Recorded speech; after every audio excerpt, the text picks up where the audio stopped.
Hi, welcome back. Alright, so for this next screencast here, we're going to again get back into the 5-pin bowling app, and I want to show you a few things that are pretty conventional within iOS, iPhone, iPod Touch, iPad applications, but if you're not a heavy user of these things, you might not be aware of how they actually work.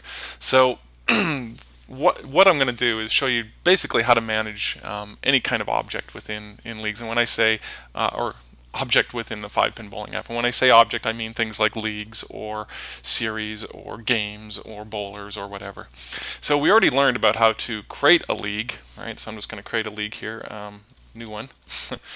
We'll say that's done. But now let's suppose I created this thing and I'm like, well, how in the world do I get rid of this thing? I made a mistake. I don't actually want this league in here anymore. So there's a couple things you can do. One, you can just tap on edit. And what that'll do is it'll show you these new icons over here. And if I click on one or tap on one, I can say it'll show me delete.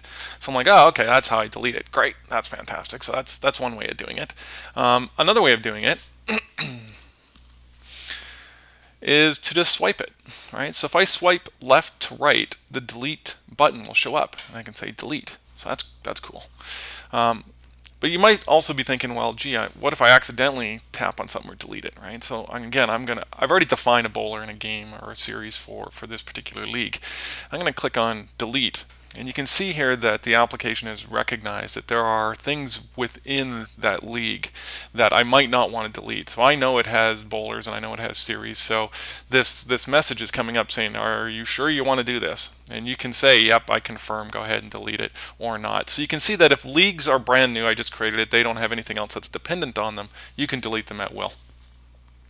The other thing is I called this 2012 Nights, and maybe that was a mistake.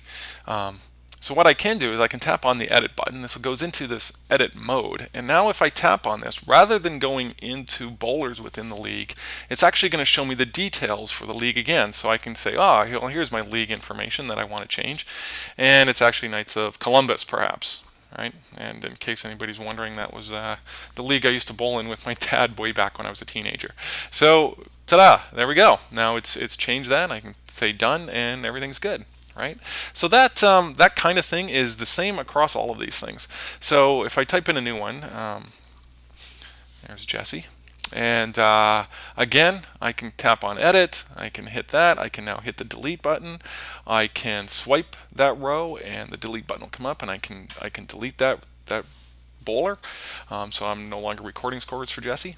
And it's the same for games or for series. Again, swipe, hit the delete button, hit the edit button, tap on that, and select delete. So you can see that it's consistent across all the screens. And again, that's an iOS convention. If you're in any iOS application that it conforms to the look and feel guidelines of that Apple puts forward for defining iOS applications, you'll see that's a common convention that you'll be able to use across everything. So hopefully that helps you out. If you get some extra records in there, or you get things that you don't want anymore, that's how you delete them, or that's how you change the details about them.